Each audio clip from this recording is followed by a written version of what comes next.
জহির রায়হানের ছোট গল্প ইচ্ছার আগুনে জ্বলছি।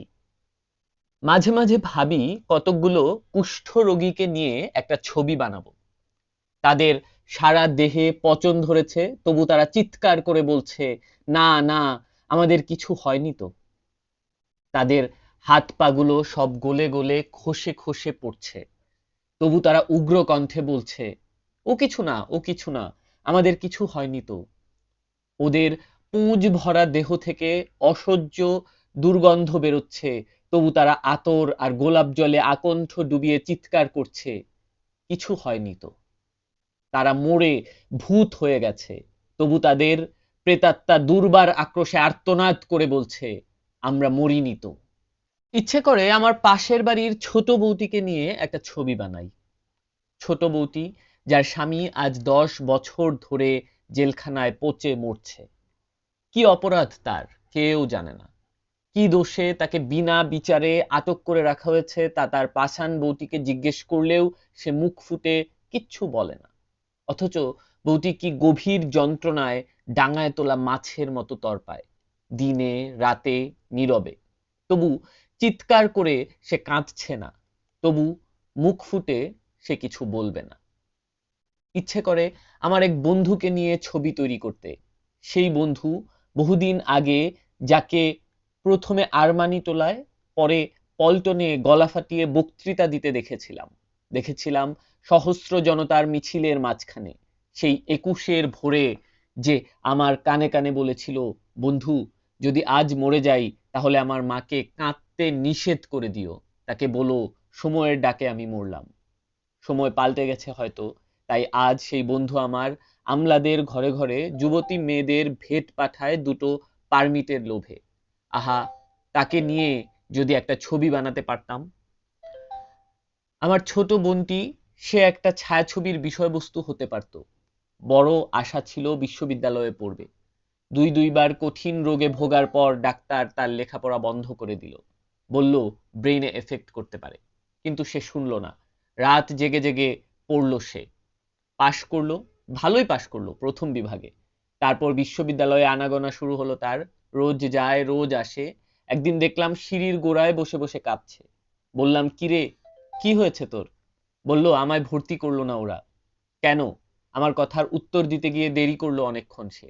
তারপর ধীরে ধীরে বলল, কলেজে পড়ার সময় স্ট্রাইক করেছিলাম, তাই। এর কিছুদিন পর ব্রেনটা সত্যি সত্যি খারাপ হয়ে গেল তার। বোনটা আমার পাগল হয়ে গেল। আহা, বড় শখ ছিল তার বিশ্ববিদ্যালয়ে পড়বে। মাঝে মাঝে ভাবি কতগুলো অসংস্কৃত লোককে নিয়ে একটা ছবি বানাবো, যারা দিনরাত শুধু সংস্কৃতির কথা বলে, কালচারার কথা বলে, ভাষার কথা বলে, ঐতিহ্যের কথা বলে, বলে আর বলে, কারণে বলে, অকারণে বলে, বলে বলে একসময় ক্লান্ত হয়ে ঘুমিয়ে পড়ে তাল তমালের স্নিগ্ধ ছায়ায়। তারপর স্বপ্ন দেখে, ধূসর মরুভূমির স্বপ্ন, কতকগুলো উটের স্বপ্ন, তৈমুর লং আর চেঙ্গিস খানের স্বপ্ন, হিটলার আর মুসোলিনির স্বপ্ন। আহা, কি সুন্দর সুন্দর স্বপ্ন দেখে ওরা। ইচ্ছে করে সেলুলয়েডে কয়েকটা মানুষের ছবি আঁকি, যাদের মুখগুলো শুকর শুকরির মতো, যাদের জিহ্বা সাপের ফনার মতো, যাদের চোখ জোড়া ইঁদুর ছানার মতো, যাদের হাতগুলো বাঘের থাবার মতো, আর যাদের মন মানুষের মতো সহস্র জটিলতার গীতে বাঁধা, যারা শুধু পরস্পরের সঙ্গে কলহ আর অহরহ মিথ্যে কথা বলে, যারা শুধু দিনরাত ভাতের কথা বলে, অভাবের কথা বলে, মাংসের ঝোলের কথা বলে, আর মরে গিরগিটির মতো, সাপ ব্যাং কেঁচোর মতো, মরেও মরে না, গন্ডায় গন্ডায় বাচ্চা নিয়ে বংশবৃদ্ধি করে রেখে যায়।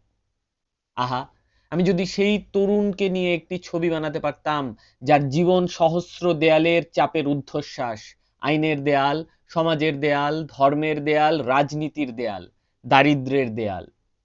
সারাদিন সে ওই দেয়ালগুলোতে মাথা ঠুকছে আর বলছে, আমাকে মুক্তি দাও, আমাকে মুক্তি দাও। আমার ইচ্ছেগুলোকে পায়রার পাখনায় উড়ে যেতে দাও আকাশে, কিংবা সমুদ্রে ছুঁড়ে ফেলে দাও।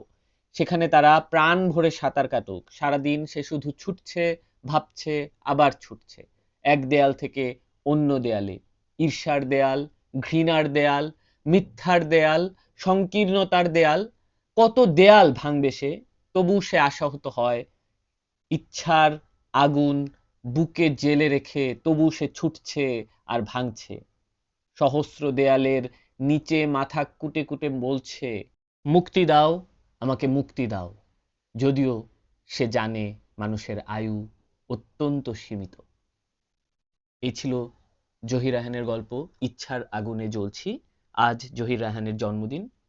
জন্মদিনে জহির রায়হানের প্রতি অসংখ্য শ্রদ্ধা।